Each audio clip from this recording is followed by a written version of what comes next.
Siccome non abbiamo tutti voglia e piacere di sentire Claudia Salaris, io limiterò al minimo la mia comunicazione e quello che volevo dire a voi.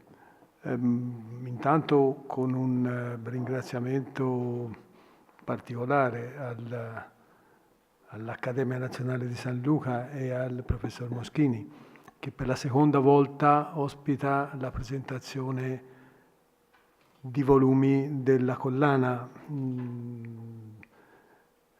nati dalla collaborazione tra la casa editrice Dioris e gli Ediori e la Fondazione Salaris, e Shaurlen Salaris. Questo ci fa piacere. Anche i due illustri signori che sono intervenuti erano presenti alla presentazione del primo volume e li salutiamo e li ringraziamo con vero piacere. Volevo solamente fare un cenno su come è nata la scintilla, su come è nata la relazione tra la Fondazione Shaurlen Salaris e la casa editrice Diori, una casa editrice annidata nel centro della Toscana e che da lì, agitandosi molto, lavora un po' in giro per l'Italia e qualche volta anche con qualche puntata estera. Noi rivolgiamo la nostra attività per un 80-90% all'arte moderna e contemporanea. Forse il contemporaneo ultimamente ha la percentuale maggiore, però sull'arte moderna, quindi tutta l'arte del Novecento, siamo particolarmente sensibili e attenti e lavoriamo volentieri.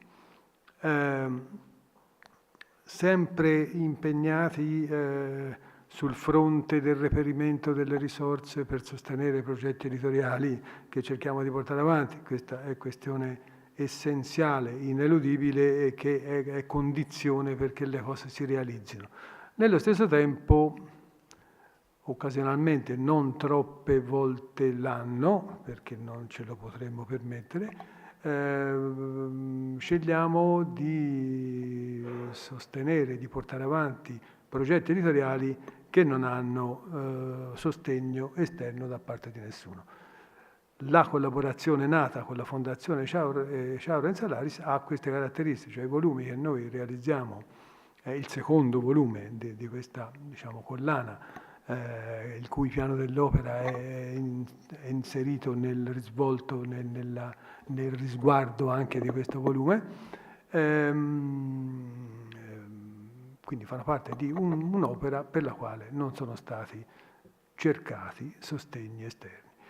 Questo rappresenta un impegno non indifferente, come voi capite, ma anche perché il target di pubblicazioni di questo genere è un target comunque contenuto, cioè il bacino degli interessati, appassionati e studiosi di cose artistiche in generale e dell'arte in generale e di alcuni fenomeni in modo particolare, compreso il fenomeno del futurismo, eppure ha una sua, diciamo, trasversalità e ha una sua, voglio dire, ha incroci per i quali può essere interessante anche per chi non è esattamente addentro alle questioni, però è comunque un target contenuto. Quindi esistono quasi mai libri d'arte che recuperano l'investimento attraverso la circolazione sul mercato libero delle pubblicazioni.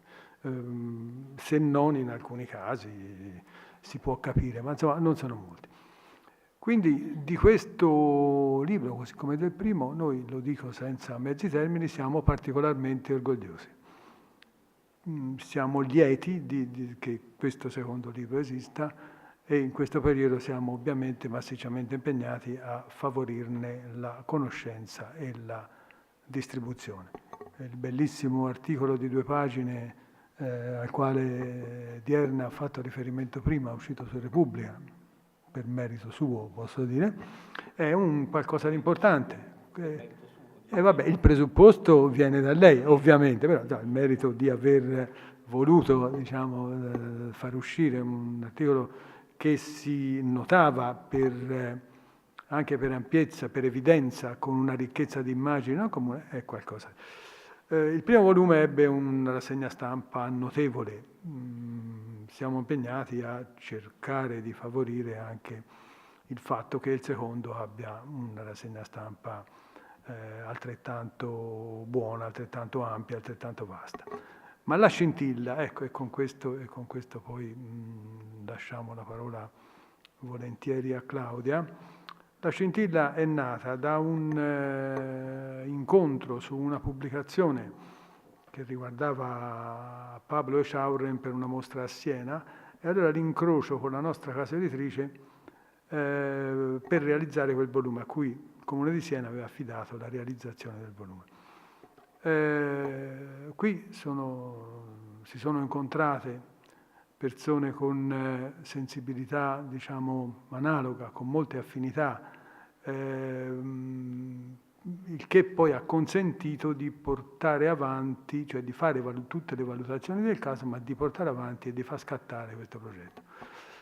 In particolare per quanto riguarda noi, per merito di una persona che voglio qui ricordare, che 2 anni fa era alla presentazione del primo volume e che molto prematuramente è scomparsa quest'anno nel mese di maggio, e che è stata l'anima del rapporto fra gli Ori e la Fondazione Echaurren Salaris, e che ha sostenuto, portato avanti e si è impegnata quotidianamente anche su questo secondo volume, i cui tempi di uscita sono stati più lunghi anche per il fatto che la nostra amica e socia Isabella Musolino, questo è il suo nome,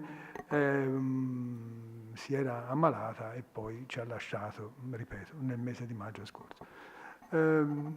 Vorrei qui dedicare a lei, persona molto schiva, se lo è sempre stata, la stessa Claudia, nel dedicargli il volume lo ha fatto in modo molto sobrio, conciso, forse nell'unico modo che anche lei avrebbe gradito, da persona notevolmente schiva quale è sempre stata.